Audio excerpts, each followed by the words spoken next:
Alright! Good morning Pilipinas and good morning world! At sa ating mga kababayang OFW at mga kababayan natin na nandyan sa Pilipinas na walang sawang sumuporta dito sa ating munting programa, thank you so much at mabuhay po tayong lahat hanggat gusto natin. Well, anyways, tuloy-tuloy lang po tayo sa ating balita dito ng mga tamang balita at sagutin ang maling information na ipapakalat ng mga fake news peddlers ng mga anti-Marcos, lalong-lalo na doon galing po sa mga fentanyl na mga vlogger bakabayan. Yes, dapat silang sasagutin. Bakit? Kasi baka ayaan natin sila na lagi pong naninira araw-araw kay PBBM sa Marcos sa may session sa katagalan bakabayan. Ang kanilang mga paninira ay magtotoo yan sa mata ng ibang tao. So dapat silang sasagutin kasi ang bagong Pilipinas, bawal po ang mga sinungaling. At syempre, kasama niyo pa rin si Sir Ivan, ang pinakabulol na vlogger sa balat ng YouTube, pagbibigay sa inyo ng mga totoo at mga preskong balita na kinukuha natin sa ating kapitbahay na social media.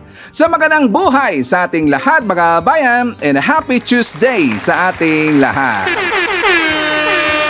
Okay, so before tayo mag-start mga kabayan, well syempre, as usual, i-check mo natin kung sino man nakapasok sa ating top 5 commenters doon sa ating last vlog. At nandito sa listahan, ang nanguna po, Lerma Sondita. Meron siyang 41 na mga comments. Nandiyan po si Ayeng Gimentisa.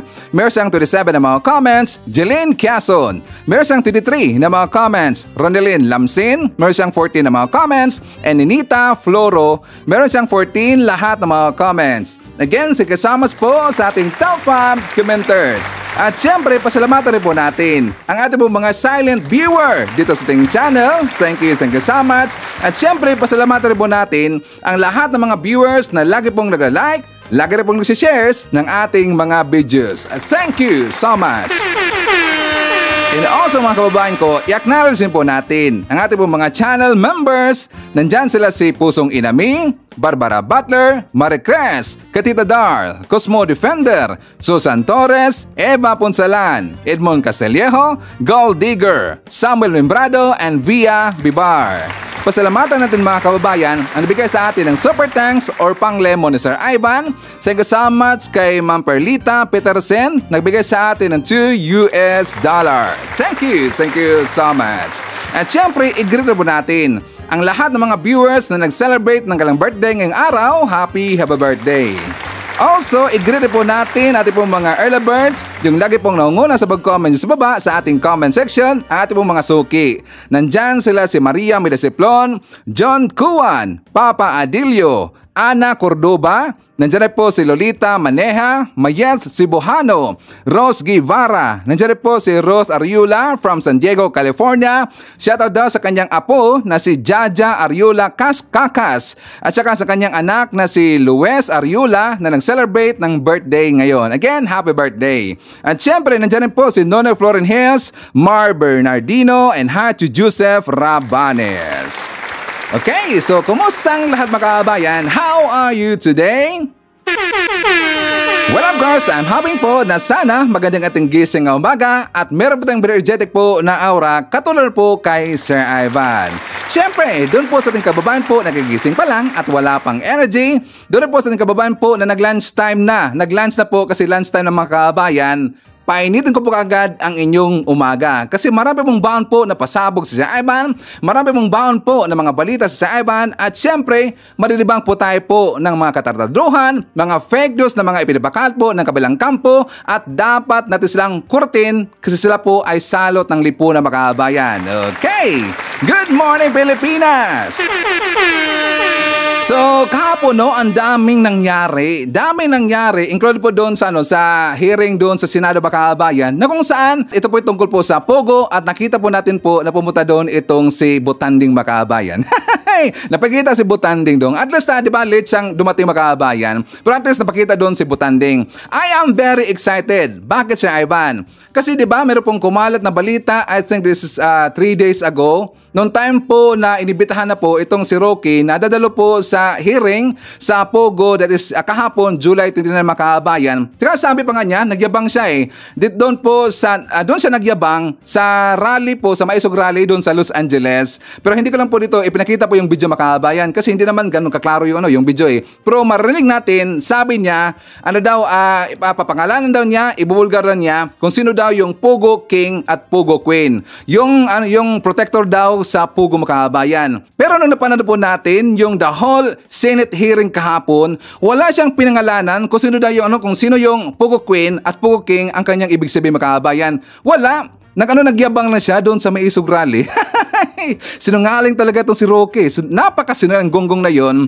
Unang binungad niya doon po sa Maisog Rally sa Los Angeles before siya umuwi mga kabayan. Papangalanan niya daw yung Pogo Queen at Pogo King. Pero doon wala naman eh. 'Di ba? Meron siyang mga nabanggit doon yung si Cassidy Ong yata yon, si Cassidy Ong mga kabayan. 'Di ba?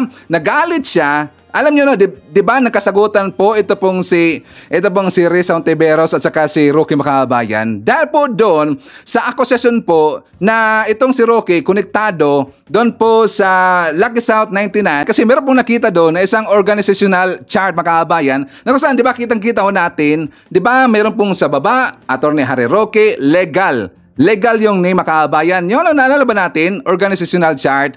Tapos ngayon, siyempre, maisip natin kaagad niyan na itong si Rocky talagang konektado po sa Pogo at saka kliyente niya, yung Lucky South 99, pati po yung Whirlwind. Pero yan po yung kanyang pinabulaan na Makabayan. Kasi sabi niya, hindi niya daw naging kliyente yung Lucky South 99, kundi ang Whirlwind lang daw. At saka pinabulaan na po niya na wala siyang hindi siya kabilang po doon sa organizational chart na ipinakita po ni Cassidy Ong Makabayan or ng Lucky South 99. Pero babalikan ho natin yan mamaya.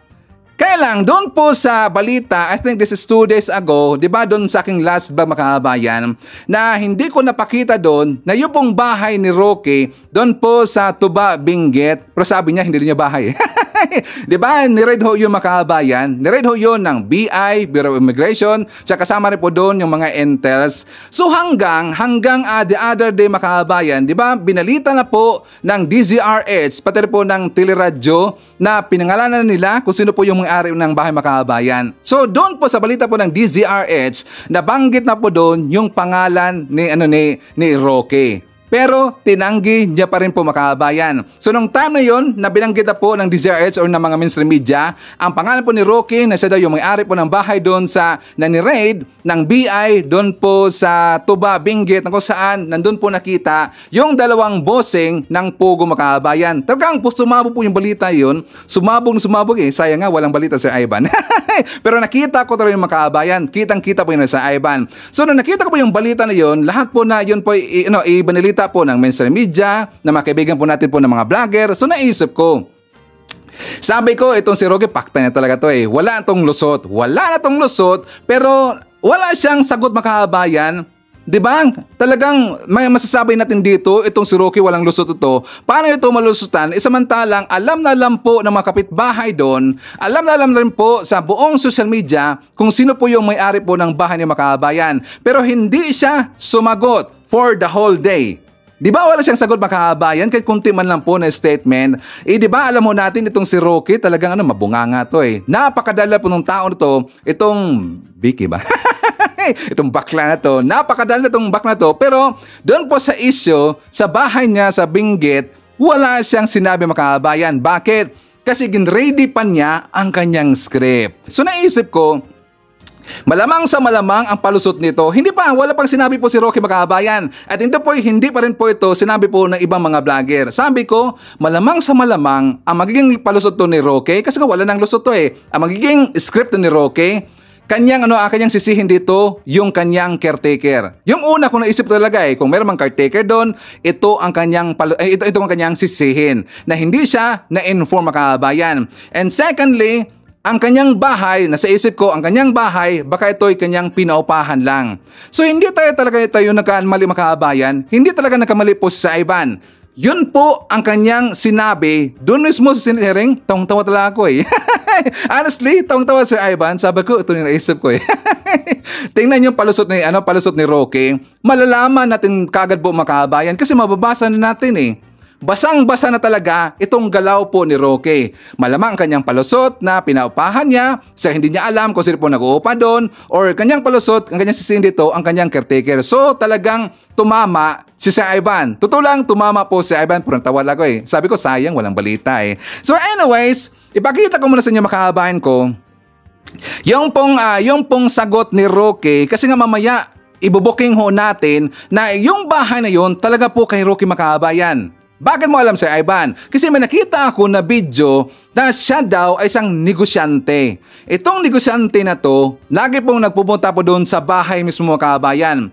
Itong negosyante na to, siya po ang mismo nagsabi na may-ari po niyang bahay na yan, ito pong si Roque Makahabayan. Pero mamaya ipapakita natin yan. But before that, ipakita ko muna sa inyo, ito pong palusot ni Roque tungkol po sa kanyang bahay Makahabayan. And mamaya, meron ko ipakita po sa inyo na video. For more details, let's watch this. Sa inyo ba yung bahay na yun? Now, ang bahay po na tinutukoy nyo sa Tuba Benguet ay rehistrado sa isang korporasyon. Tiniran ko po yan nung ako po ay umalis ng gobyerno, and I do have an interest in the corporation that owns it. No? Pero wala po sa akin ang possession ng bahay na yan. Dahil as of January of 2024, yan po ay pinaupahan ng korporasyon at ang umuupa po ay isang Wang Yun na isang Chinese national na siya po ay pumirma sa contract of lease ay require siya na magpakita ng Alien Certificate of Registration at lumalabas po na siya ay holder ng isang 9G working visa, meaning she has a right to be in the Philippines. So ang rehistradong lessee po dyan, at yan ay rehistrado rin sa Homeowners Association ng Subdivision para sila ay makapasok, ay itong babae na isang Wang Yun. Kaya nga po, nung sinabi nila na sinalakay ang bahay ko at may mga wanted na mga pogo bosses doon, eh ako po ay talagang nag-conclude na meron talagang pilit na naninira sa akin. Gaya nung naunang release na ng PAGCOR na ako daw ay naglakad para sa lisensya ng isang illegal na pogo, at matapos naman marinig ang testimonya ni Chairman Altenco, wala naman pong ganong sinabi. Attorney si Mr. Roque, Altenco. wag muna po tayo dumako sa ibang issue. Okay. Focus muna tayo sa tanong ni SP Pro Temp, na may tanong din ako. Mamaya, dadako po tayo sa ibang mga issue, pati yung nabanggit nyo. So let's please focus. Okay, so meron po akong interest sa korporasyon na may-ari ng bahay na yan. In fact, in the near future, I am concluding a transaction na kukunin ko yung buong korporasyon na may-ari ng bahay na yan. Now, pero ang ina-emphasize ko po, regardless of the ownership, there is a contract of lease which is duly notarized and which I will submit before this honorable body, which means na ang possession po dyan is in the hands of Ms. Wang Yu, who is a legal resident of the Philippines with an alien certificate of registration and in possession of a 9G working visa. Ang gusto ko nga po malaman, kung nakita nila doon sa bahay na yon, yung tao na hinahanap nila na allegedly may tie sa Banban. Dahil kung di naman po ako nagkakamali, again, as part of due diligence, yung isang lalaking nahuli dyan is the partner of of the lessee, no? Hindi ko naman po tinatanggi na may interest talaga ako dyan sa korporasyon na yan, albeit not 100% as of yet, pero magiging 100% na po yan.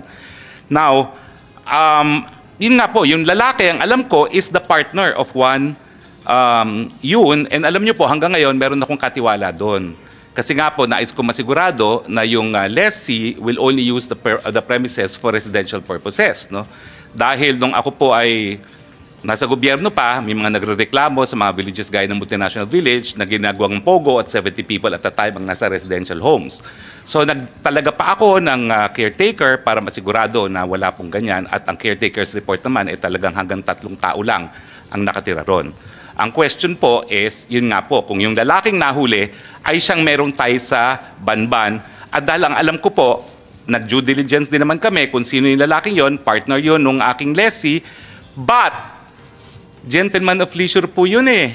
Ang sinasabi nung aking katiwala, hindi naman umaalis ng bahay, golf lang ng golf kasi may golf course po dyan, at nang tinanong namin minsan ano ba ang trabaho niya, sabi niya he is a digital nomad, no?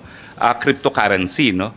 So nais ko po makita talaga kung ano yung ebidensya na yung lalaking yon ay involved sa Banban. Dahil kung hindi naman po, talagang meron pong concerted effort na ilink ako dito sa mga pogo, no, na akin namang itinatanggi ko. Maraming salamat po. Oh, di ba? Sinisisi niya ang kanyang caretaker makaabayan. Sabi niya, meron siyang caretaker doon, pero lagi daw naglaro daw ng golf makaabayan. So, ang ibig niya sabihin, mali daw ang information po natanggap ito ni Roque Makaabayan galing po sa kanyang caretaker. So, ngayon, sinisisi niya ang kanyang caretaker.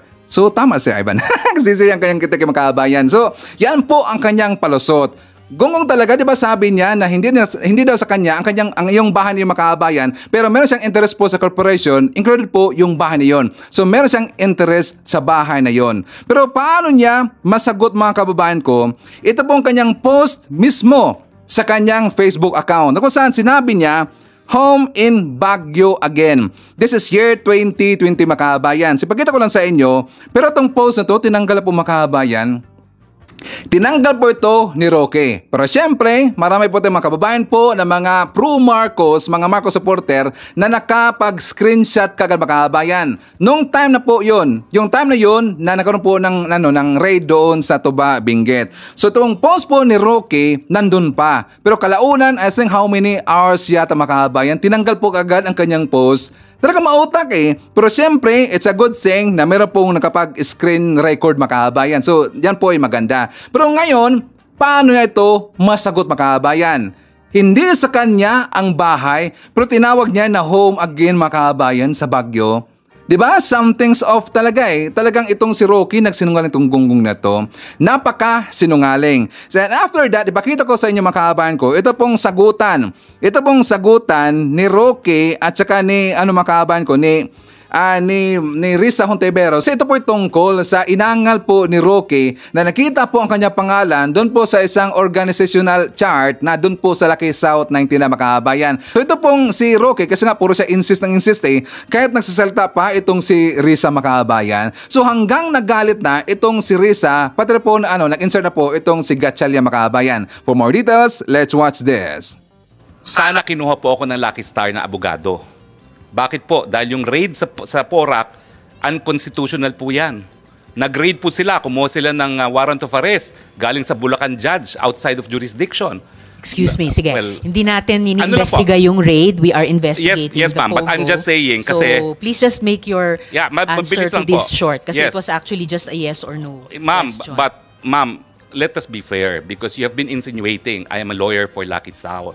That is why... Excuse me, the chair has not been insinuating anything. The chair and the members of the committee have been asking questions based on the testimonies, sworn testimonies of PAGCOR Chair Tenco, Attorney Fernandez of PAGCOR, and other resource persons. So the resource person will not impute any insinuation to the chair. Will please just answer the questions. The chair has given the resource person Your Honor, leeway then, to answer in the questions. the interest So of please fairness, answer properly. may I be allowed to dispute then the statement of the prior resource persons? We will get to that in the Okay, course so of the question questioning of again, the Madam Chair, is... do you maintain na hindi kayo abogado ng Lucky South 99 or any POGO for that matter? I maintain as an officer of the courts and under oath before the Senate of the Republic of the Philippines that I have never acted as legal counsel for Lucky South 99 or for any other POGO. Alright. Pero tama naman pong totoo na nakipag-meeting kayo sa PAGCOR tungkol sa POGO sa Porac. Yes or no Totoo lang po yun, nakipag-meeting Okay. ako, but as I said, ang aking kasama po ay kakilala ko bilang Whirlwind Corporate Secretary and I have documents in my possession which I would like to submit now to the Senate. Yes, Kasi iba please po do yung that. Thank usap-usapan you. lang, iba kapag notaryadong dokumento. Okay. And definitely, yung pagtestimonya ng ibang mga resource persons ay hindi rin lamang usap-usapan at may mga sinasubmit ding dokumento. Otherwise, the committee would not bother inviting them again and again to Madam, hearings. Excuse me. I just like to ask the next question. So, ang topic ng mga meeting at pag-uusap nyo sa PAGCOR, and in fact, mga pag-follow up nyo sa PAGCOR, ay utang ng Lucky South 99 ng mismong POGO. Tama po ba? Yes Tama or po no? yun. Alright, salamat. So, hindi lang talaga Whirlwind, Lucky South 99 din. Pwede ba ho So, mag-explain? Pwede naman po. Okay, kasi po ang Whirlwind is not only the lessor they're also the service provider.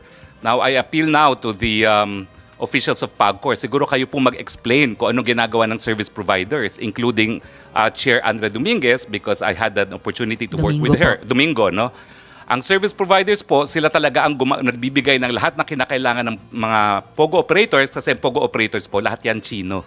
Hindi po yan nag-i-Ingles. Kaya nga po meron silang mga representative sa PAGCOR. Dahil sila mismo, they have no ability to communicate dahil nag-establish na nga sila ng mga independent POGO hubs. So ang pagkakaintindi ko po talaga, trabaho po ng service provider na magbigay ng serbisyo sa kanilang mga kliyente. All right, Attorney, salamat. The committee will ask further questions sa PAGCOR. Balik na lang po tayo dito sa Lucky South at PAGCOR, no? Ang sabi po nyo, you did not authorize the use of your name in the organizational chart. That was submitted as an official attachment by Lucky South 99 to PAGCOR. So, kasalanan po yan ni Cassie Linong, tama ba? Hindi po. Kasalanan po yan ng kung sinong gumawa.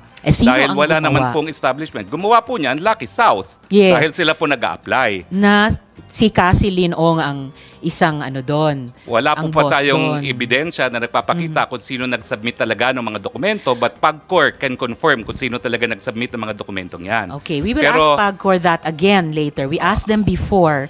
Basta ang malinaw po sa komite ay yung organizational chart na yan, na may drawing, may box, na legal, na nandun yung pangalan nyo, was one of the official attachments sa submissions ng Lucky South 99 sa PAGCOR.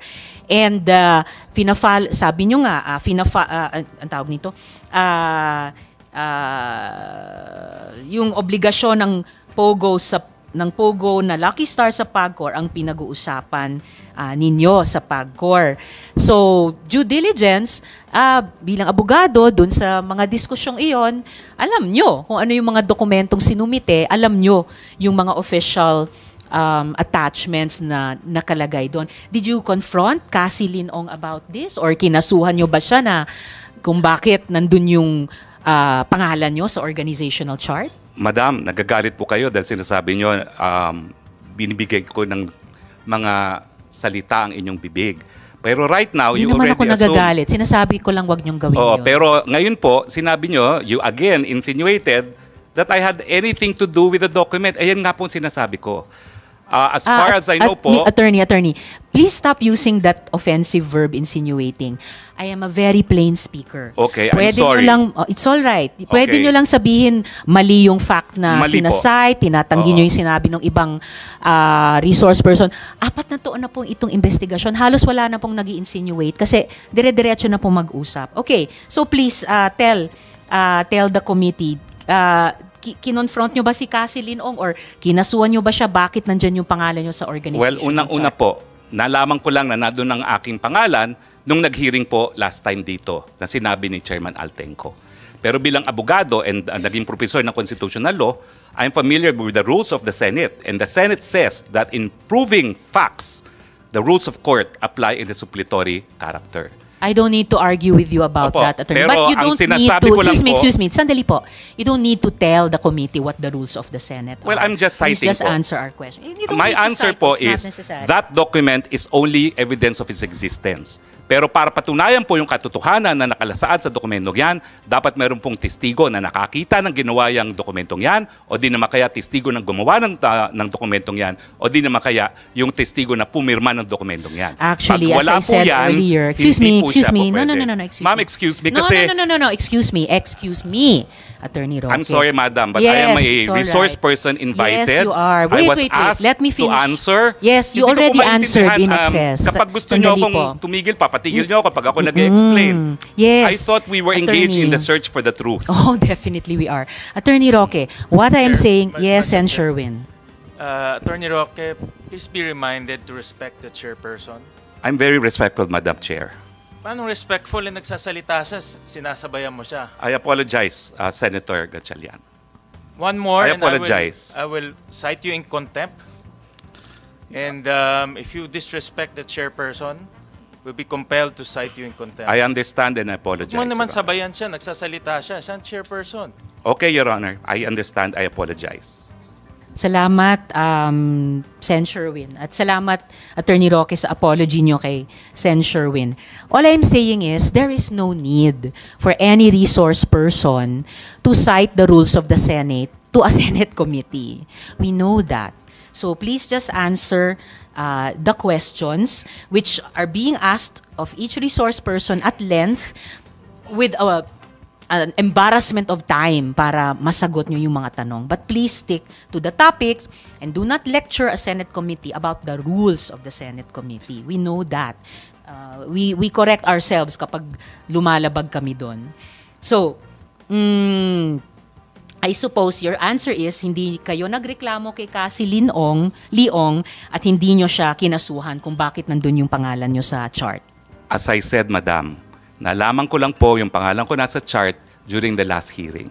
Ang sinasabi ko po under oath as an officer of the court, hindi ko po inauthorize ang paglagay ng pangalan ko doon. Wala pong kinalaman sa paggawa ng dokumentong yan at wala pong kahit anong testimonya sa kahit sino na gumawa ng testimonya na nagsasabi na pumayag po ako. And I deny that under oath. Alright. Sayang no, hindi siya na-cite ng konti makabayan.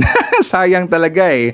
Nakakainis naman talaga itong baba po ni Roque Makabayan, parang biki talaga eh. Insert ng insert, tas laging gumagamit po ng word po na insinuations. Alam mo natin po yung insinuations, ipangit ho yan para bang nabibigay ka ng ng isang information po na hindi maganda makabayan. Parang guessing or nang hihint lang. Bakit naman siya laging gumagamit po ng insinuations? Ang dami na po ng information, mga dokumento, mga report from the agency tungkol po dito kay Roque Makabayan. Tapos hanggang ngayon, gagamitin pa niya yung word po na insinuations. So konkreto na po yung mga ebidensya galing po sa mga intels, galing po sa mga government agencies na tumulong po sa pag-imbestiga tungkol dito po sa Pugo Makabayan. So ibig sabihin, talagang marami na pong na-receive po ng informations tungkol po kay Roque. Ito pong si Risa Ontiveros. Kaya nga siya nainis po na sinabihan siya ni Roque na nag-insinuate lang daw itong si Risa Makabayan. Kahit sino naman talaga, mainis talaga eh. Sasabihin mo na nag-insinuate ka lang, marami ka ng alam Makabayan at marami nagre-report, meron ng mga dokumentos, konkretong dokumentos, 'di ba? Tapos sabihan ka ng nag-insinuate ka lang. Sino bang hindi mainis diyan? 'Di ba? Sayang talaga eh. Sana na cite ng contempt yun eh.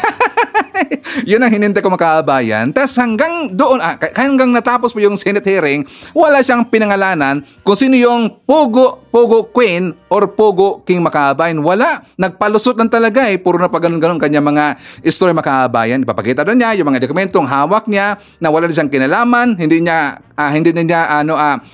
kliyente yung pong Lucky South 99, kundi ang kakilala niya doon, ito pong si Cassie Leong Makabayan. So yun po ang sabi niya. Ngayon, naalala niyo po yung tungkol po, babalikan lang po natin ng konti, yung tungkol kasi pag-raid doon sa bahay ni Roque. Well, sabihin natin bahay kasi sigurado naman tayo, bahay ni Roque yun eh. Na yung pag-raid po sa bahay, di ba meron pong in-interview doon, isang intel chief nila Makabayan. Kung hindi ako nakakamali, no, siya po si Attorney Manahan yata yun, na in-interview siya Makabayan. So ngayon, tinanong siya ni Jinggoy Estrada at sa pati po ni Risa Ontiveros na hindi ba daw niya nalaman, hindi ba niya alam kung sino yung may-ari po ng bahay Makabayan. Tapos sabi niya hindi niya alam, wala siya information Makabayan at hindi rin siya nagtanong. Wala siya kasi ang kanyang focus daw, yung si Atty. Manahan, na ang focus niya na makuha lang daw, ma-raid yung wanted na Alice Lee nandun po sa loob po ng bahay ni Roque Makabayan. Pero hindi niya alam, si Roque pala yung may-ari po ng bahay na yon. Doon talagang may pagka-bullshit yun eh. Para sa akin tutulan, sorry sa word ha, pero sa akin yung si Atty. Manahan, talagang may pagka-bullshit yun eh. Kasi bakit? Unang-una, intel chief ka. Intel chief ka, dapat alam mo sa location, 'di ba? Siyempre, normally alam mo yung location. Ito yung information na receive natin, ito yung location, ito yung bahay, coordinates, at saka kung anong time po susugurin natin o i-raid ho natin. Tingnan niyo ba kung kayo ba ay isang intel chief Makabayan, hindi mo muna alamin kung sino may-ari ng bahay? Diba? Kung ako naman siguro, kung ako una kong alamin sino may-ari ng bahay, bakit napunta tayo dito, bakit naibigay po yung info na to, at bakit yun pong bahay na yon ang itinuro na nandyan po sa loob po yung dalawang wanted Makabayan. Diba? Para sa akin talagang ang hinay. Talagang ang hina talaga. Balikan nyo lang po kung hindi nyo nakita po yung hearing. Merong in-interview doon yung Intel chief nila, si Attorney Manahan. Hindi ako nakumbinsi sa kanyang sagot, mga kabayan. There's something problem talaga doon eh. Hindi kaya kinausap yun. Siyempre, wala nang lusot po yung kabilang grupo, wala nang lusot po yung si Roque. So siguro ang kanyang pabor, mga kabayan, hindi lang sasabihin na kung sino po yung may-ari ng bahay. Siguro nagkaganon la. Chore ko lang to.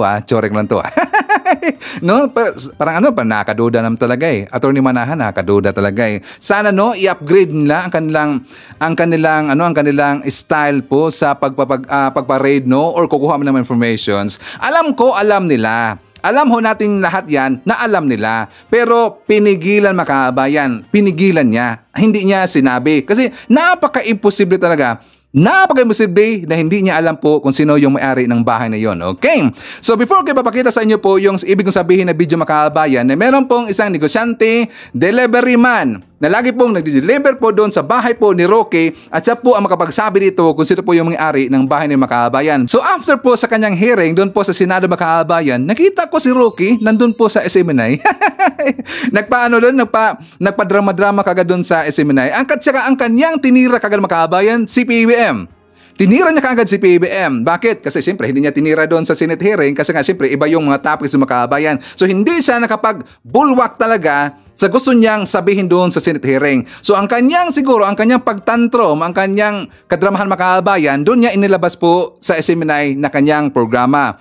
Si PBBM po ang kanyang tinira. For more details, let's watch this. Ano ba talaga? Ikaw ba ay addict or hindi? Bakit? Una-una po, kabahagi yan sa karapatan ng impormasyon ng mga taong bayan sa mga impormasyon na makakaapekto sa kanilang pang-araw-araw na buhay. Bakit? Kasi kapag ikaw po ay drug addict, makaka-impluwensya yan. So, decision mo kung ikay makipaggera sa pangalawang pinakamalakas na bansa sa daigdig, ang China. Makaka-apekto rin yan sa iyong kakayahan na bigyan ng solusyon ang mga problema sa ang taong bayan. Gaya ng nangungunang problema, yung patuloy na pagpataas ng presyo ng mga bilihin. At saka siyempre yung kakulangan ng trabaho at yung mababang sweldo ng mga manggagawa. Makaka-apekto po yan. Kaya kinakailangan bigyan na ng kasagutan ang taong bayan. At hindi po sapat kung kayo po'y magtatanggi. Kinakailangan po gamitin din ang siyensya. Meron po tayong hair follicle test para nga po malaman kung totoo na kayo po ay gumagamit ng cocaine. Bumalik sa cocaine, mga kabayan. Ang tinira niya ngayon si PBBM, gungong talaga eh. Adik ka ba? Gusto nilang mapadrag test po si PBBM. Well, tatanungin natin, Roque, biki ka ba o bakla ka ba? Napakasimple lang po na tanong, biki ka ba o bakla ka ba? Kasi ang kanyang baba, mga kabayan, grabe, tip-tip ng tip-tip talaga eh. No, parang doon talaga eh. Parang bakla ba to si Roque, mga kabayan? So dapat matanong rin po tayo, bakla ba siya o biki ba siya? Kasi nga ngayon mga kababayan ko, kung maalala ho natin, mismo po siya ang nagsabi na hindi po, di ba, meron siyang sabi, ipakita ko lang sa inyo, sabi niya noon, sa time po ni Digong, mga kabayan, sabi niya, ang presidente po ay halal ng bayan. Di ba, sabi niya, kung gusto pong magpa-drug test ni Presidente, gagawin niya. Pero hindi po para utusan siya ng kahit na sino. Pero ngayon, bakit niya ginawa, mga kabayan? Bakit niya tinawag po, bakit niya sinabihan si PBBM, adik ka ba? Tapos ngayon, nagre-request sila na magpa-drug test siya, mga kabayan. Hair follicle daw ang gusto nila. Di ba? Hindi ba yan utos? Ang kanyang sinabi, kinairan niya po, mga kabayan. Kinairan niya po, di ba? Musgungo talaga eh. Ganon talaga yung mga utak po ng mga membro po ng mga DBS. Yung mga pabalintong-balintong talaga eh. Paiba-ibang ka ng mga statement, mga kabayan. Wala silang paninindigan. Walang paninindigan. At syempre kapag walang paninindigan, wala na po yung prinsipyo. Kasi wala silang prinsipyo. Bakit? Sila po yung nabayaran, mga kabayan. Kapag ikaw kasi na nabayaran, wala ka na pong prinsipyo talaga niyan. Kahit alam mo na hindi po maganda kanyang ginagawa, kahit alam niya na hindi po tama kanyang ginagawa, at alam niya na mali po ang kanyang ginawa at fake po ang kanyang ginagawa, gagawin niya pa rin po ang gusto niya. Bakit? Siyempre, wala na pong prinsipyo. Nabayaran naman kasi. Adik daw si PBBM. Baka sila po yung adik. Adik si PBBM sa pagtatrabaho po. So for more details, let's watch this. Nitong Sabado, July 27, isa-isang kinausap ni Pangulong Ferdinand Marcos Jr. ang mga apektadong probinsya sa gitnang Luzon na labis na naapektuhan sa malawakang mga pagbaha dulot ng bagyong Karina at Habagat. Kinausap ng Pangulo ang mga gobernador ng Bulacan, Pampanga at Bataan patungkol sa mga syudad at munisipyo na apektado ng pagbaha. Nakasama na ang distribution ng relief goods at kung mayroong nagkakasakit. Sa Bulacan, ayon kay Governor Daniel Fernando, 17 bayan ang binaha kung saan 300,000 na pamilya ang apektado, habang 2 ang nalunod. Isa namang 5 taong gulang ang nasawi dahil sa diarrhea na posible anyang nakuha sa pag-inom sa potable water. Iniulat din ito na nasa 10 to 12 feet na ang pinakamalalim na naranasang pagbaha sa Bulacan. Sa Pampanga naman ay nasa 20 bayan ang binaha at sa Bataan ay nasa mahigit 10 bayan. Ayon sa Pangulo, matagal ng problema ang baha sa bansa. Para sa kanya, hindi floodgate ang nakikita niyang pinakamabisang solusyon sa baha, kundi ang pagtatayo ng water impounding facility mula sa mataas na lugar sa mga probinsya para maipon muna bago ito tuluyang bumaba sa mga residente.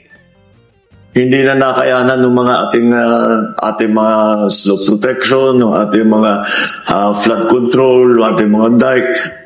So we have to find another way to do it. Kaya palagay ko yung impounding talaga, yung ponds ang pinaka magiging solusyon dyan. Para naman kay Governor Fernando at Vice Governor Alex Castro ng Bulacan, mabuti umano kung ituloy ang mega dike project mula sa Bataan to Cavite at dredging system na rin para mahukay ang tubig sa ilog. Mega dike, ano po, na itatayo mula at least mula Bataan hanggang Cavite kung maaari, para maharang na talaga yung pagpasok ng mga tubig. Tapos siyempre may mga pumping station to para yung bababa rito sa taas saka sa kabundukan may pump naman pa kabila, so yun yung nakikita ko na solusyon dito.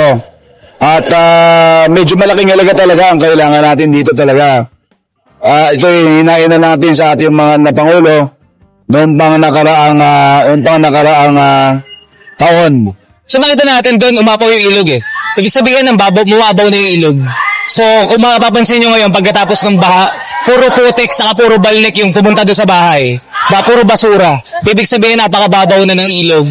Kaya malaking tulong kung talagang mahuhukay yung ilog, mapapalalim natin para may pupuntahan yung tubig. Kasi nangyayari pagka umapaw sa ilog, sa mga bahay pumupunta Kasi talagang diretso sa bahay, kaya sa kalsada, kaya yun yung nakita natin sa Marilao saka sa Migaway. Samantala, hindi lang baha ang alalahanin ngayon sa Central Luzon. Isa rin sa problema ngayon ay ang sinasabing oil spill mula sa lumubog na oil tanker sa Limay, Bataan na umano'y nakarating na sa bayan ng Hagunoy. Pero sa ngayon ay wala pa itong malinaw na ebidensya ayon sa ilang mangingisda na pumalaot sa dagat dahil wala pa naman silang nakikita sa ngayon. Pero mariin ay pinag-utos ng Pangulo sa Office of the Civil Defense na i-monitor ito hindi lang sa Bataan kundi sa Bulacan at Pampanga na katabing probinsya. Ito is a little more complicated. So anyway, let's just stay in touch with mag-coordinate tayo mabuti. Ang central agency for this is the OCD. So if there are any developments, meron kayong nakikitang nangyari, i-report ka agad sa OCD. Sinabi ng Pangulo na kung magagawang mag-early harvest ng isda sa mga palaisdaan ay gawin na para maiwasan pa itong mapulyot ng posibleng tumagas na langis. Tiniyak ng House Committee on Metro Manila Development na tututukan nila ang pagpapabuti ng flood control system sa bansa. Ang iba pang komite sa Kamara, nagdaos naman ng magkakahiwalay na pagdinig hinggil sa iba pang malalaking usapin ngayon. Yan ang ulat ni Melales Moras.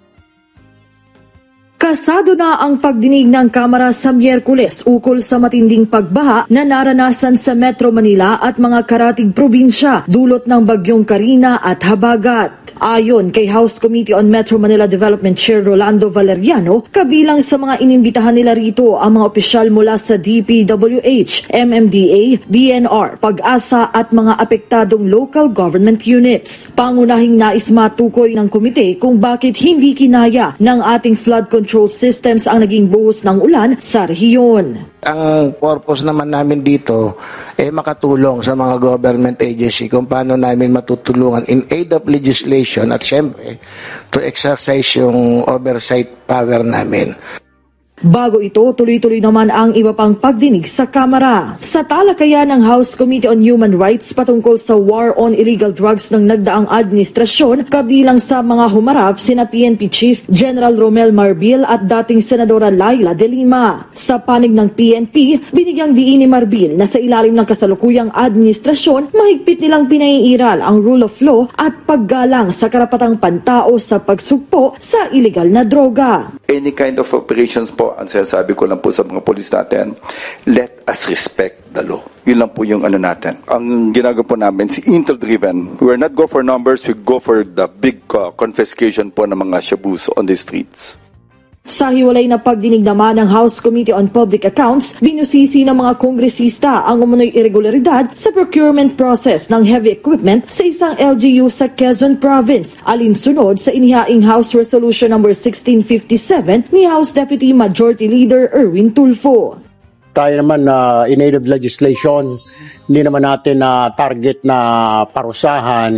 Ang worry ko kasi baka may loopholes to sa procurement law natin na people, officials can go around with it.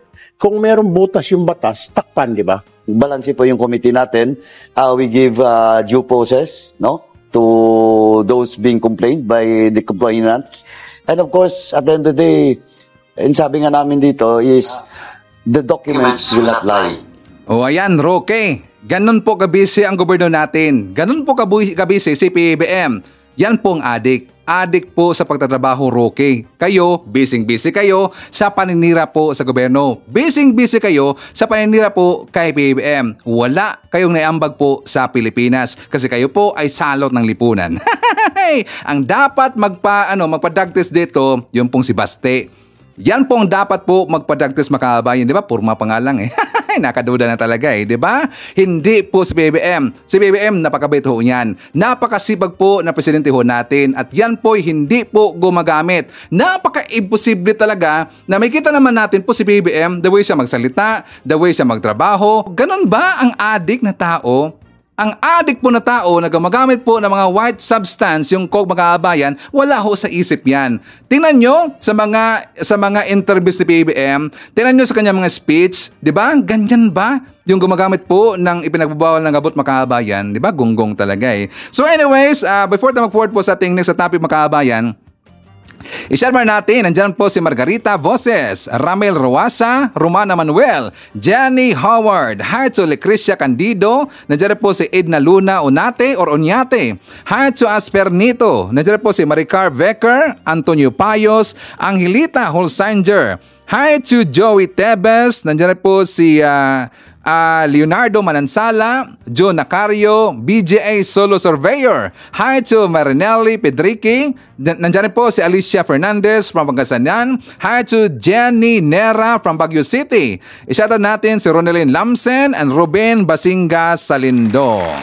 Okay, so mga kababayan ko, I think alam nyo na po na ito pong si Sara, dahil nga 'di ba pinulaltan ho siya ng 75 po lahat ng mga pulis, makabayan, pati rin po ang kanya mga security na personnel na kung saan kinuha po ni Chief Marbel. So ito pong si Sara, alam ho natin, ito po ay siyempre nagdama kaagad, nagtantrum kaagad, kahit pa yung mga the other day pa, makabayan. So hanggang meron siyang inilabas po na open letter ba yun o hindi kaya yun? Tantrum letter, makabayan. Naglabas siya ng tantrum letter. Ito pong si Sara, makabayan. Kasi niya, alam niyo po, meron siyang interview itong si Chief Marbel, if I'm not mistaken, doon yata yun sa GMA. Sa GMA ba yun? Sa something sa News 5. Nakalimutan ko lang eh. Basta meron siyang interview, makabayan, one-on-one. Nakalimutan, paki-comment lang sa baba.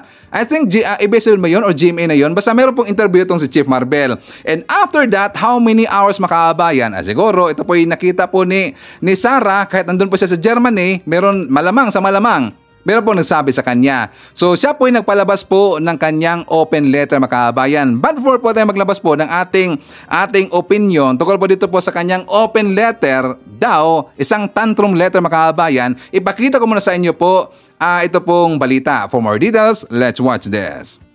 Tinawag na political harassment ni Vice President Sara Duterte ang pagkakatanggal ng mga pulis mula sa kanyang security detail. Sinabi rin niyang sinungaling si PNP Chief General Romel Marbil. Nasa frontline ng balitang yan si Brian Castillo. Sa 4 na pahinang liham para kay PNP Chief Romel Marbil, inihayag ni Vice President Sara Duterte ang pagpalag niya sa pagkakatanggal ng 75 pulis mula sa kanyang security detail. Muling sinabi ni VP Sara na wala siyang problema sa paghugot ng mga tauhan ng PNP mula sa kanyang security team. Pero may problema raw ang bise sa mga kasinungalingang sinasabi sa taong bayan, lalo na kung galing ito sa hepe mismo ng PNP. Unang punto ni VP Sara, ginawa ang Vice Presidential Protection Division para hindi pakialamanan ng mga tulad ni Marbil ang security niya at ng mga susunod na Vice President. Ang pagkakatanggal daw ng mga pulis nangyari matapos siya mag-resign sa DepEd, paglabas ng umano'y cocaine video at pahayag niya tungkol sa SONA. Tigilan na raw ang kasinungalingan dahil malinaw daw na kaso ito ng political harassment. Pinabulaanan din ni VP Sara ang sinabi ni Marbil na walang banta sa kanyang seguridad. Anya meron nga nagpalabas ng video niya habang nasa NAIA. Nakuhanan din daw dito ang kanyang asawa at mga menor de edad na anak na malaking banta raw sa kanilang seguridad. Kamakailan din daw nang bumisita ang operatiba ng PNP sa lugar kung saan siya nakatira para mag-surveillance. Pilit daw nilang inaalam kung saan ang bahay na inuupahan ni VP Sara. Ang bahay kung saan din daw nakatira ang kanyang mga anak. Mabuti na lang daw ay napigilan ng mga opisyal ng Homeowners Association ang mga pulis. At kung totoo raw na walang nakikitang banta si Marbil laban sa kanya, bakit daw nagtira pa ng 45 tauhan ng PNP sa kanyang security detail na si Marbil pa raw mismo ang pumili? Ang gusto lang daw ni VP Sara ay tigil-tigilan na ni Marbil ang pagbanggit sa kanya sa mga interview. Makakaasa raw si Marbil na ibabalik ng bise ang 45 pulis na pinili niyang manatili sa security detail ni VP Sara. Nauna nang sinabi ni Marbil na inaayos nila ang deployment ng Police Security and Protection Group para mabigyang prioridad ang mga individual na may matinding banta sa kanilang seguridad. Sa katunayan, mas marami pangaraw ang security personnel ni VP Sara kumpara sa mga dating vice-presidente. Sa pagdinig sa Kamara ngayon, sinubukan kunan ng pahayag si Marbil tungkol sa open letter ni VP Sara. Pero ganito lang ang naging reaksyon niya. Your comment lang, sir, if you wanna comment po dun sa open letter ni VP Sara Duterte about sa pagtanggal po ng mga... Okay, so walang comment po si Marbil Makabayan. So unang-una, di ba, pinulat po ni Chief Marbil yung 75 po ng mga security PNP ni Sara Makabayan, ang kanyang security. Pero ibinalik po yung 45 po na pinulat ni Marbil, ibinalik ni Makabayan. Kasi nga nakita po ni Marbil na nagtantrum siya kagad, nagdrama siya kagad Makabayan. Yung time po na pinulat po yung 75 po ng mga security, well in fact, di ba nagpaalam po si Marbil doon kay sa OBP Makabayan. Wala pong problema ang kanilang pag-uusap. Pumayag po itong si Sara Makabayan. Pero yan daw ay sinungaling daw si Marbil. Magsisinungaling ba si Marbil Makabayan? Hindi naman kagad yan ipupull out po o hindi niya makausap po yung ehensya na pinaglagyan po ng mga PNP Makabayan o yung mga security po. Hindi po ganun yan ka-easy. So ang gagawin niya ng chief po ng PNP, kakausapin niya muna yung ahensya na tatanggalan niya po ng security Makabayan. Diba? Unang-una ating question Makabayan. Si Sara ba talaga ang gumawa po ng open letter? Nakaduda talaga eh. Kasi ang napansin ko Makabayan ko, ang haba po. Ang haba po ng kanyang open letter, 4 nga na pahina, di ba? 4 pages Makabayan. 4 pages, ang ibig sabihin, napakahaba po ng kanyang liham ng kanyang statement. Haba naman pala, at saka doon po sa kanyang statement, nabanggit niya yung issue po ni Kibuloy. Nabanggit niya yung issue po na isang cocaine video daw ni PBM, di ba nabanggit doon? So, nagdududa ko doon, si Sara ba talagang gumawa nito? Hindi kaya si Roque? Hoy, Roque, ikaw ba yung gumawa ng letter na yon? Nakaduda talaga eh. Si Roque kayo Makabayan, nakaduda talaga eh. Kasi nga 'di ba ang haba no? Kaya naman pala kung yun po si Sara no ang gumawa noon. Kaya naman pala ni Sara gumawa mo ng kanon po kahaba na statement Makabayan, pero hindi niya kaya na magsabi po, ma-explain niya yung tungkol po sa confidential funds na ganoon rin po kahaba ang statement Makabayan. Di ba? Kasi kapag tatanungin siya tungkol sa confidential funds, ang ikli talaga eh. Ang ikli po ng kanyang statement. Wala siya mga sinabi, kundi ang ikli talaga ng statement. Kaya naman pala na magsabi niya na ganun po kahaba Makabayan dahil lang tinanggalan siya ng security. Tas nabanggit pa rin nyo doon, ito rin pong tungkol kay Kibuloy, tungkol po kay sa cocaine video daw ni BBM, pero wala siyang mga comment tungkol po sa Pogo, wala siyang comment tungkol po sa WPS, di ba? Wala siyang comment po sa mga distab po dito ng ginagawa po ng kanilang grupo kay PBM. Klaro naman talaga kung sino po yun ang distab makabayan. Ang maisugrali, ang grupo po ng mga Duterte, ang grupo po nila ni Sara. Klaro ho yan. Pero kahit konti man lang, wala siyang ipinapalabas po ng mga statement makabayan. Sana kaya naman pala niya na gumawa po ganun kahaba po na statement, maglabas siya ng statement na mahaba tungkol sa Pogo, WPS, tungkol po dito sa issue po ng confidential funds, yung mga estudyante po na mga yung walang estudyante, yung mga ghost employee, ghost students, ghost bus. Di ba wala siyang sinabi ng makahabayan? Dapat! Because we deserve also the truth. We deserve also sa kanyang sa makahabayan kung ano niya masasabi doon. Pero hanggang ngayon, takip bibig pa rin po. Ito lang pala ang weakness si Sara, ang kanyang secret makahabayan. Siguro magwapo yung masikerte. Magwapo yung masikerte makahabayan. Kaya siya nag-transform kaagad. Pero at least ibinalik po yung 45. Unang-una, question natin, bakit siya natatakot po na kukunti ang kanyang sekreto makabayan? Well, in fact, alam mo natin ilan po lahat ng kanyang sekreto. 433 lahat. So yan po, kung yan po ay tatanggalan, 433 minus 75, meron pa siyang 358 makabayan, if I'm not mistaken. 358 pa ho ang na-remaining sa kanya. Pero ibinalik rin po yung 45. So meron pa rin siyang 400 makabayan. Di ba correct ba si Ivan? 403 ba? 404 if I'm not mistaken. So marami pa rin po. Di ba? Mag-question siya, bakit tatanggalan siya? Tapos ngayon hindi siya takot makabayan. Ang dapat nga matakot dito ang si PBM. Kasi marami pong nagtatangka sa kanya makabayan kay PBM. Marami pong nagdi-disturb sa kanya. Meron bang nagdi-disturb po kay Sara sa grupo ng mga Duterte? Di ba? Meron pang nag-disturb makabayan. Wala po, gano'n lang po nila. Yan po kanilang mga palusot makabayan. Para po, ito kasing sa tingin ko dito, itong open letter po ni Sara, ito ay kanyang diversion tactics, itong pagpunta niya doon po sa Germany makabayan. If I'm not mistaken. Correct ba si Ivan?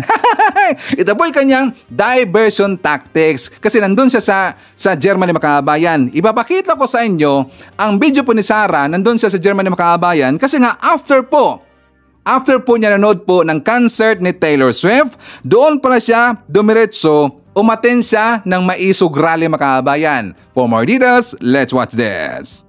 Buo, mainit, at matibay, maisog yung suporta ninyo sa amin at ang aming pamilya. Kasama na rin ang aking mga kapatid na si Baste at si Paulo. At nagpapasalamat ako marami sa inyo. Sigurado ako gumagamit ng sarili ninyong pera para tumulong sa ating mga kababayan na naghihirap doon sa mga probinsya ninyo. Nagpapasalamat ako dahil hindi din kaya lahat ng ating mga local government na gobyerno natin. Nandiyan din kayo. At maraming salamat din sa pagmamahal ninyo sa ating bayan at sa inyong interes na maayos yung gobyerno natin at maayos yung bayan natin. Teka lang, salamat daw sa kanilang interes makabayan na iayos daw yung gobyerno natin. Maisog rally, ano ba ang kanilang naiambag makabayan? Question sa Ivan, ano ba ang naiambag po na maisog rally sa Pilipinas? 'Di ba? Sa kanila, may benepisyo sa kanila. Kasi nga, ang kanilang personal interest mga kababayan, interest po sa ito sa kanilang grupo lang. Para po kay Kibuloy, para po sa grupo ng mga Duterte. Ito lang po ang interest po ng Maisog Rally. Tapos lalahatin niya, i-generalize ng mga kababayan, malaki daw, may ambag daw yung Maisog Rally sa gobyerno natin. Diba, ang ginagawa po ng Maisog Rally, alam po ang kanilang goal. Isa po ang kanilang goal mga kababayan, para po tatanggalin sa pwesto si PBM. Destabilisasyon. Gusto kasi nila na tatanggalin po sa pwesto si PBM at iyo po itong si Sara. Tapos ninyo, sinabi ni Sara makabayan, nagpapasalamat siya kasi daw buo ang kanilang suporta, maisog daw sila ng suporta at saka meron silang nagawa po sa gobyerno kasi daw pilit nilang inaayos daw yung gobyerno makabayan. Pilit inaayos ang gobyerno o di kaya pilit nilang tatanggalin po si pwesto si PBM. Diba? Sino ba ang napalabas po mga grupong napalabas po ng yung pulboronic video ni PBM. Di ba yung Maisog Rally mga kababayan? Maisog Rally, pati po yung membro po ni Kibuloy, yung kanyang mga alipuros mga kababayan. So siyang grupo na yan. Tapos ngayon, may natulong daw sa gobyerno. Gonggong talaga eh. So ito po ang nakita ng mamayang Pilipino. Nagpunta po si Sara doon sa Germany, nanood po ng Taylor Swift, and at the same time, alam nyo po, gunggong talaga no? Kasi nga ang kanyang pinunta na para, isa po nga pinunta dyan sa Germany, umantin po na Maisog Rally. So okay lang ba sa atin na ganun po na klase na in the future na presidente ng makahabayan? Ganun ba? Gusto ba natin po na ganun po na klase ang presidente natin po in the future? Pangit talaga eh. Tapos sasagutin ho natin, bakit po tinanggalan ng bakit po binawasan po yung sekretary po ni Sara Makahabayan? Ang pinakadali po na answer dyan, kasi nga diba si Baste Makahabayan, ipapakita ko lang sa inyo, kasi si Baste, meron na po siyang statement inilabas na kung saan bakit daw sininggle out ni Marbel yung security po ni Sara. Pwede na siyang kukuha doon sa iba't ibang lugar ng mga pulis, hanggang mabuo po yung 75 lahat po na kanyang kailangan makahabayan. So ipakita ko sa inyo, pero ito po yung Bisaya. Pero meron po diyang subtitle po sa baba makahabayan. For more details, let's watch this. Kinanglan pulis. Butang na pulis. Si 75 yung mong gipangita, di ba? Mukuha kag usas Davao, mukuha kag usas sa Bensan, mukuha kag usas Mate, mukuha kag usas didto, didto na. I'm sure makakita kag 75 ka buok nga kwaon nimo sa tibuok Pilipinas, bisag usa lang sa isa ka istasyon sa Davao o sa bisag unsang lugar, ma-fulfill na nimo imong ginapangita nga number of individuals or heads na kinahanglan nimo i-recall para makadungag ka. O karon, nganong kinahanglan kwaon man nimo sa usa ka source nimo nga security detail. So, ikaw, tubaga na. Gusto niyang sasagot po si Chief Marul Makahabayan. Kahit tayo, kaya natin sagutin yan. At isa rin po mga kababayan ko, napansin ko, bakit lagi pong nagbibisaya ito pong si Baste? Di ba siya po isang public figure? Kapag ka po ay public figure at meron kang mga interviews, dapat talaga mag-Tagalog ka or mag-English. Pero bakit po siya magbibisaya Makahabayan? Mukhang bobo yata eh. Diba? Marami na pong ni-request niyan. Kahit doon sa mga SMNI pa na in-interview siya ng SMNI, diba? Meron pong nagsasabi doon ng mga reporter na sana daw mag-Tagalog siya. Pero hanggang ngayon, hindi pa rin po mag-Tagalog eh. Magbibisaya pa rin po Makahabayan. Nakalimutan niya, mayor siya, public figure ka. So dapat magbisaya ka para po maintindihan kaagad ng buong Pilipinas. So dito po sa issue po na tinanggalan po si Sara ng security, number 1, answer dyan kasi po ang budget, malaki po ang budget sa Makahabayan. Kung maalala ho natin, di ba pinakita ko sa inyo yung ating balita na kung saan dinipinsahan pa nga ito ni Sikibo Makahabayan na yung security po ni Sara, all in all, kahit yung sa 345 po na security ni Sara, o maabot ho yan na kahalaga po ng 75 million pesos Makahabayan. So ang budget dyan, 75 million pesos sa 345 po na mga security ni Sara. So ganun po kamahal Makahabayan, kamahal. Yan po kalaki ang binabayad po na tax natin doon po sa mga security po ni Sara. 75 million pesos, pero wala namang ginagawa si Sara. Di ba puro lang siya pamumulitika? Early campaigning ang kanyang ginagawa. So ang gusto po ni Chief Marbel na tatanggalan siya o babawasan siya ng security kasi nga napakalaki po ng budget at hindi po magamit yung mga pulis na yon. Na instead po sila po yung makakatulong po sa ibang lugar Makahabayan, kaya nga nag-decide po yung PNP, si Chief Marbel, na babawasan siya ng security. Napakabait nga ni Chief mga kababayan, di ba? Wala siyang comment, no comment siya. At ibinalik po yung 45 po na mga pulis na pinulat po ni Chief Marbel. So dapat maisip po yan ng kampo ni Duterte. Ngayon mga kababayan ko, before na mag-jump ka pala, i-shout out natin. Nandyan po si Pasamonte Nonske, Alicia League, Gerly Solabo, nandyan po si Otelo Lamdiesto, hi to Tracy Kramer, nandyan po si Caroline Campos, Wing Salvatierra, hi to Victor Robin, nandyan po si Jimezo LV, Rosalie Cartera, i-shout out mo natin si Midorima, Shintaro, and hi to Kilala family na nandyan sa Claveria, Cagayan Valley, hi to Adolfo Villo from Barugo, Leyte, Nandiyan po si Manuel Reintar, Evelyn Garcia, hi to Ashin. I-shoutout po natin si Jemson, si Jimboy, si Jeriel at Regine Amandawi Cebu from Rodolfo Randarabor of Tansa Cavite. I-shoutout natin si Perlita Petersen, shoutout daw sa SFO family. Nandiyan rin po si Jelen Quezon, Annabel Dilam Minis from Abu Dhabi, Panchito Rodilas, Dioselin David, and hi to Sport Shinobi from South Korea. Ngayon mga kababayan ko, ipakita ko na sa inyo kung sino po yung nagsabi na meron pong delivery na nagpupunta doon sa bahay po ni Roque. Siya po ang nagsabi ito mga kababayan na yung bahay na yon, kinonfirm niya na bahay na yon ni Roque. For more details, let's watch this. Ang sinasabi ngang bahay na ni-rate nung Sabado sa may Benguet. Pine Woods. Oo, Pine Woods. Mamahal mo o tuba. Okay, ito ha, mga kayubi, may pipit. Oo, may pipit na naman. Nako. May pipit. Nag-comment sa akin, sabi niya, attorney, yung bahay na yan, nagde-deliver kami ng tubig dyan. Kay Rocky yan.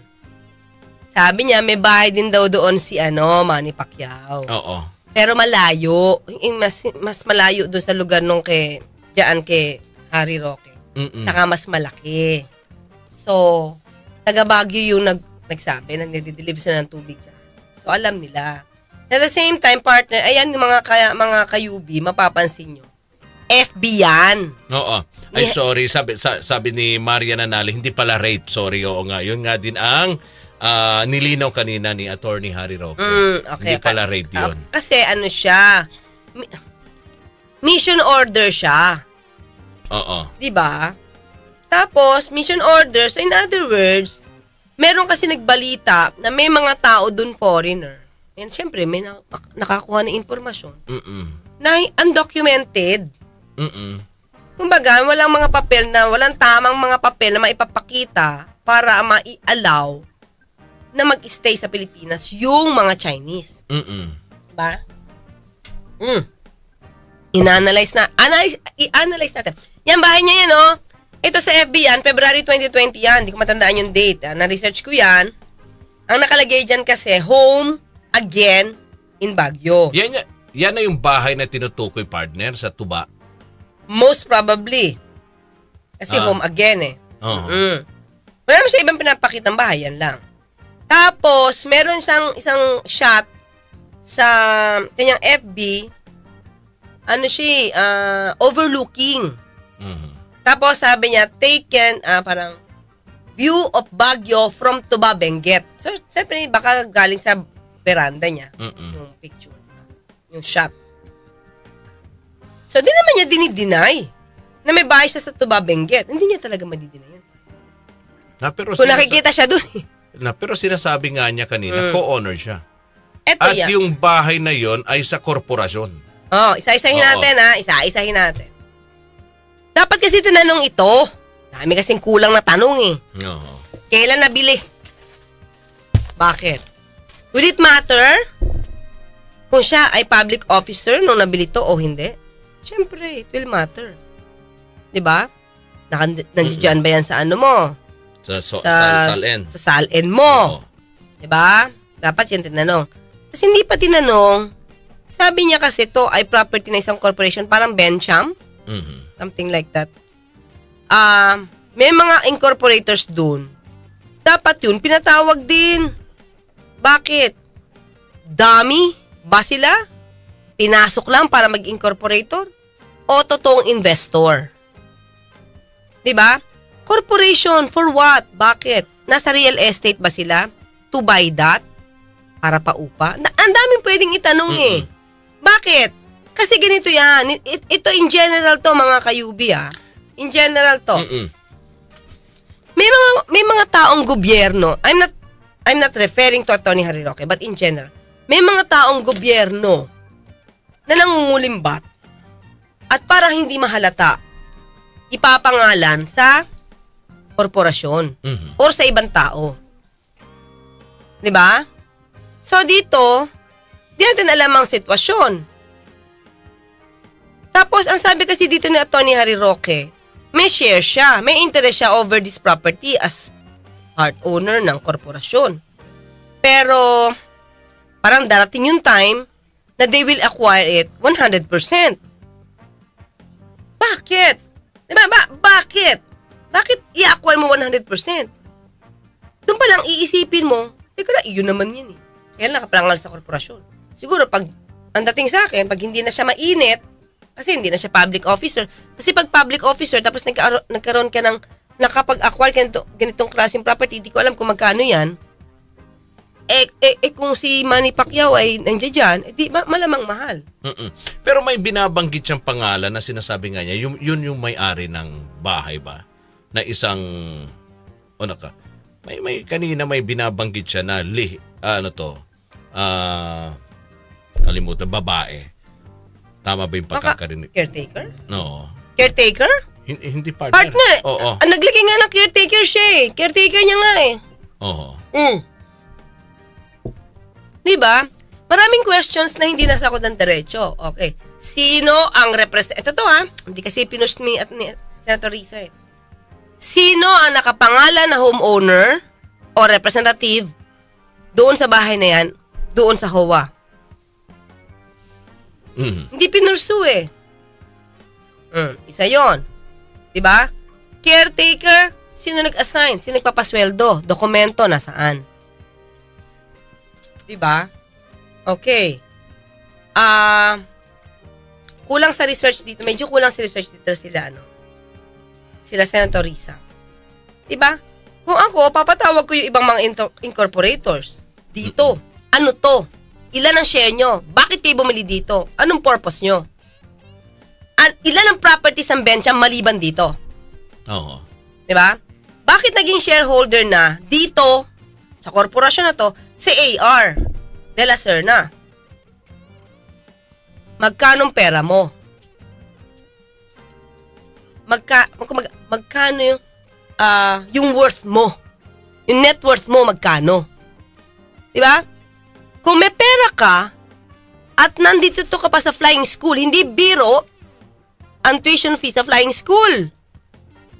Diba? Kung nasa flying school ka, tapos shareholder ka na ngayon ng Bencham, at nakakatira ka sa bahay na ito sa Baguio, bakit sasabihin ni Atty. Harry Roque na wala kang kakayanan mag-travel ng Europe? Diba? Kasi dun sa flying school, ang sinasabi niya, ang sumusuporta lang ata sa kanya partner, nagbabayad ng tuition yung kanyang pamilya, yung magulang niya. At may usapan sila na pag siya ay nakapagtapos na babayaran niya uli. Na which is, yung kanyang nanay ay barangay captain. Tama ba? Chairwoman sa Bohol. Hindi ko inaano yung kakayanan nila. Diba? Pero you have to show us. Oo. Totoo bang nasa flying school ka? Sino sponsor mo? Oo. Anong kakayanan ng sponsor mo? Diba? Magulang nga niya itong partner eh. O di show nagbabayad ng tuition sa kanya. Diba? Show it. Kaya nga, kung kaya ka naman pala i-sponsoran yan, bakit ilalagay sa affidavit na wala kang kakayanan? Di dapat nanay mo na lang pa-sponsoran mo. Oo. Diba? I don't know. Diba? Parang ang labo kasi. Oo.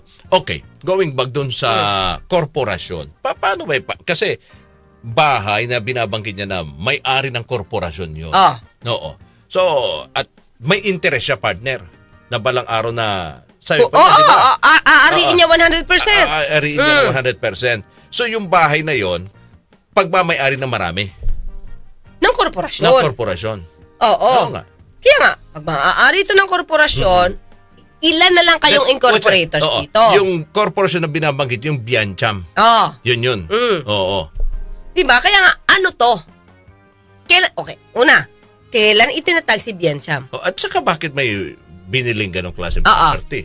Ano bang klaseng negosyo yung Biancham? Ano siya? Realty ba sila? Oo. Ilan ang paupahan nyo? Oo. Anong klaseng business siya? Yun din ang kanina, anong klaseng business hindi yung nga niya natanong Diba? Hindi yan natanong. Anong meron? Meron dito pinakita. Wait lang, pinunan ko. Kaya lang hindi nakalagay, hindi nila pinakita Articles of Incorporation kasi. Tapos, ito pang masama, partner. Ano yan? Ito. Naging shareholder to si AR A.R. de la Serna. Mm-mm. Hindi man lang niya kilala yung ibang incorporators. Si Joel Patuyan. Oo. Ano to? Si Zarmaine Oo. Garcia. Oo. Si Aileen Garcia. Hindi daw niya nakita pa. Diba? Mm-mm. Ang kilala niya si attorney at saka yung asawa. Yun lang. Oo. Diba? Yun lang ang kilala. Sabi ni Master Pogi rito, single ownership corporation is used to shield the person as the corporation holds an entirely new entity. It shields the true owner from different liabilities. Yes! Kasi lalabas niyan, katulad nito, diba? Sabi ko nga, hindi niya papapakita na siya lang nag-acquire. Mm-hmm. Siya lang nag-acquire, naging public officer ka eh. Mm-mm. Ano mo na kaya to? Pag nasa korporasyon, para ang labas, maliit lang yung share niya.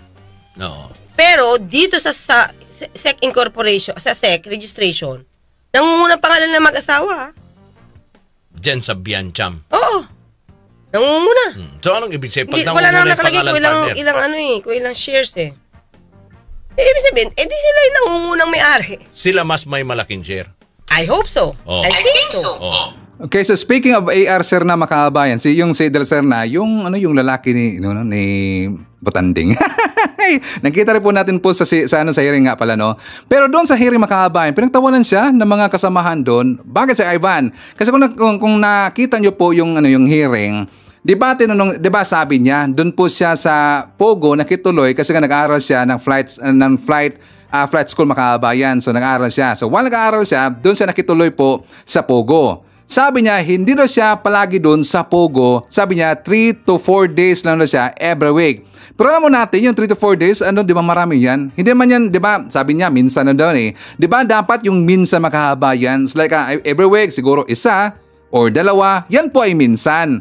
Minsan po na nandyan ka sa Pogo ka, na katuloy ka kasi meron kang boarding house dyan. Nang tinanong siya, sino po ang kanyang sponsor, sino po nagbabayad na nakituloy siya ng boarding house dyan sa Pogo. Sabi niya wala doon makabayan. Nakiusap na siya doon kay Casilia Ong yata yun. Basta yung kakilala po ni Roque na kapartner niya. So nung una, wala siyang sinabi po, wala siyang binanggit. Basta doon lang siya naka-stay. Ngayon hanggang nabanggit niya yung babae na kakilala po ni Roque. Hindi daw makakatuloy itong si AR Serna doon po sa Pogo kung hindi niya nakilala po itong si Roque, pati yung babaeng kasama ni Roque makabayan. Ang nakatawa, hindi siya pinagbabayad doon sa Pogo. Kaya nga maraming sabi, sana all. Sana all daw. Kaya nga maraming natawa doon makabayan sa sinabi po ni Serna na hindi siya nagbabayad. Libreng-libre pala. Libre, pero ano po ang kapalit ng makabayan?